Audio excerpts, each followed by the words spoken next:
Support for the Bittersweet Life comes from our listeners, people who understand that this show takes hours to make. Not just the hours of editing and talking and researching and reading books and inviting guests on, but also the hours of training it took for Tiffany to have as much knowledge about Rome as she does, and all the training I went through to know about radio to have the ability to make this show. So my thanks today go out to these listeners: Liz and Susanna and Sherry and Jill and Devendra, Morgan, Kieran, Mary, Angela, and Anna. Thank you so much for your support of this show. Like all arts, we rely on the people who love it to support it. Think of it like buying a painting or buying a book. If you listen every week and you love what you hear, support the show with whatever you can.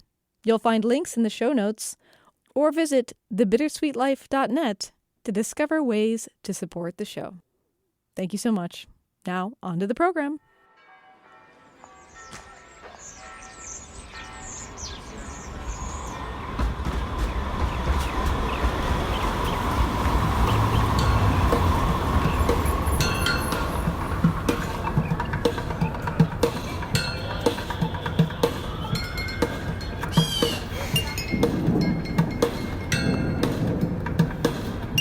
Hello, I'm Katie Sewell, and this is A Bittersweet Moment with Tiffany Parks.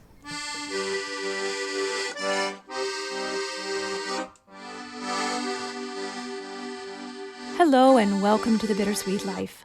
I'm Tiffany Parks, and this is your midweek Bittersweet Moment. A few weeks ago on this podcast, on Bittersweet Moment number 139, I talked all about some of the most amazing works of art, particularly frescoes and oil paintings, that you can find and admire absolutely for free in some of Rome's churches. Make sure you go back and listen to that episode if you haven't already. We had such a great response from you that I've decided to continue this series by talking about some of the greatest sculptures that you can see in Rome's churches absolutely for free. Now, when you think about sculpture in Rome, the names Michelangelo and Gian Lorenzo Bernini will inevitably pop into your mind. We are very lucky that these two artists, who are arguably the greatest sculptors in the world, spent the majority of their careers here in Rome. So we have many, many of their works to see and admire. But there are a few other artists whose sculptures you can find in Rome's churches. So I won't be talking only about Bernini and Michelangelo. Just as in the mini episode on paintings, I'm also going to go in chronological order this time too.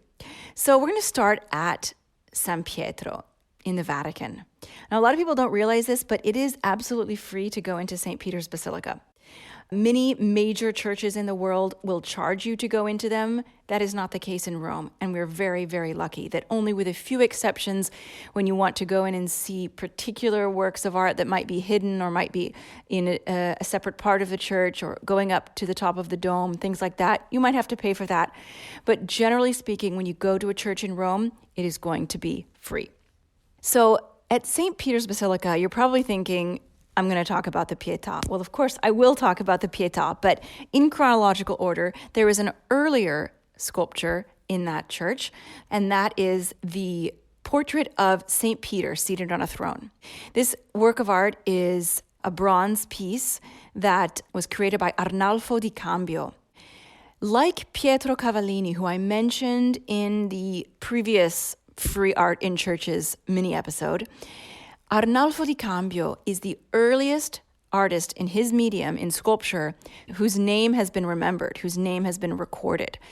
With the exception, obviously, of artists who were working in ancient times, he is the very first. Up until that point, if you were working and creating specifically religious works of art, your name would not be remembered and the work would be anonymous. So we clearly have to recognize simply from this fact alone that Arnalfo Di Cambio was an incredibly important artist. The statue of St. Peter is on the nave, basically. If you're going up the central nave, right before you get to the high altar, to get to the transept, you will find the statue of St. Peter on your right-hand side. And if you go up close to him, you'll see, first of all, you might notice people walking by and rubbing his right foot. This is considered to be very good luck, although that might be a secular way of describing it. Catholics would probably say this offers some kind of blessing or maybe even an indulgence. Not sure what the official line is on it, but people have been doing this literally for centuries. And you'll see that his right foot, the toes of his right foot, because of course he's wearing sandals, they are all completely worn away. And it looks like he's wearing a boot. Whereas if you look at the left foot, which of course nobody would rub the left foot because left is, at least back in the day, anything left was considered sinister. In fact, the word in Italian is sinistra. No one has touched that foot. Everyone focuses on the right foot. And they used to kiss his foot, but that has gone out of fashion in the last 50 or so years. Now, of course, you'll also find the Pieta in this church, and that is our next stop on this chronological tour of the sculptures in Rome's churches.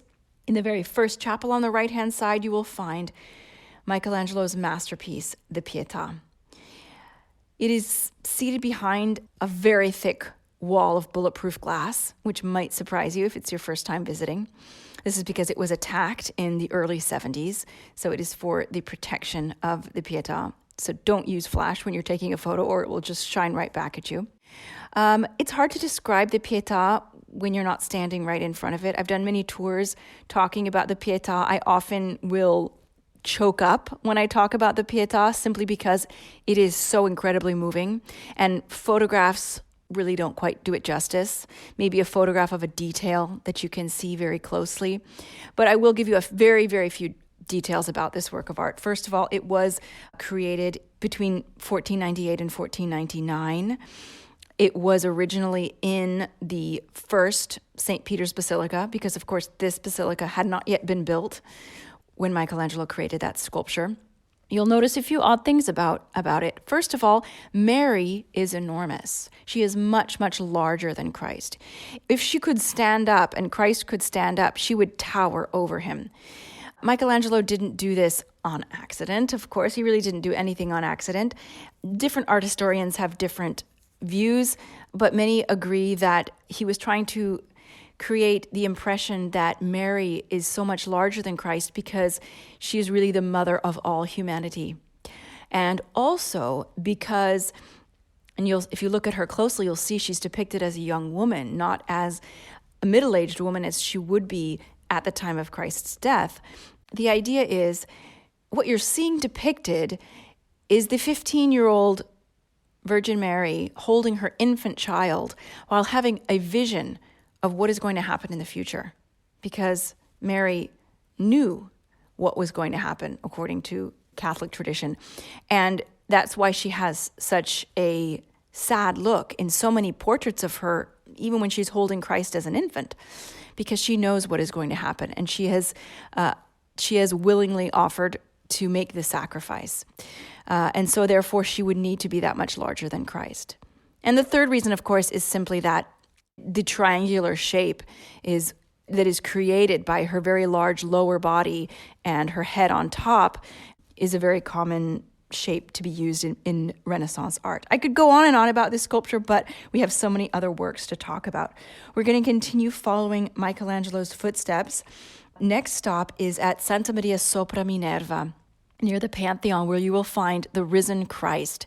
It's quite a surprise to see this sculpture because this church is very infrequently visited, despite the fact that there are so many incredible frescoes there, which I talked about last time. The statue of the risen Christ is at the high altar on the left-hand side, holding the cross. Michelangelo created this between 1519 and 1521, and famously had to start all over again when he found a black vein inside the marble. So this is actually the second version, and the first version was eventually completed by someone else. Next, we have the Moses at San Pietro in Vincori. This is probably the second most important Michelangelo sculpture in Rome. And lots of people visit this church with the sole purpose of seeing this work of art. Now, the Moses was supposed to be part of an enormous funerary monument for Pope Julius II, the same man who hired Michelangelo to paint the ceiling of the Sistine Chapel. And this was to be Michelangelo's greatest work of art. That's what he believed when he began work on it. He thought that this was what was going to really make him famous and make his career. And it was extremely frustrating for him that he had to stop in the middle of his work to paint the Sistine Chapel ceiling when he did not identify at all as a painter. He did not eventually complete the entire funerary monument. It is really just a very small portion of what it was meant to be. Nevertheless, Moses is complete, and it is an incredible work of art. If you come in the afternoon, the light from the windows in the church will shine on it, and it is really a powerful work of art. It's so lifelike that, according to a legend, when he was nearly finished with it, Michelangelo threw his hammer at the knee of the sculpture, whether that was on purpose or not, no one knows, and said, "Why don't you speak?" Because he felt that the work was so lifelike. Now, fast forwarding to the year 1600, if you know anything about Caravaggio, you know that that is the period that he was active here in Rome. And while Caravaggio has really no contemporaries who were doing anything like what he was doing, with the exception of the artists who began to copy his work after his death, we have an exception in a work of statuary, and that is the work of Stefano Maderno in the church of Santa Cecilia in Trastevere. His sculpture of Saint Cecilia after she had been decapitated is so incredibly lifelike. It's so realistic. It is so unlike so many of the other works that were being created at that time in the, high Baroque period, that it's really a shock.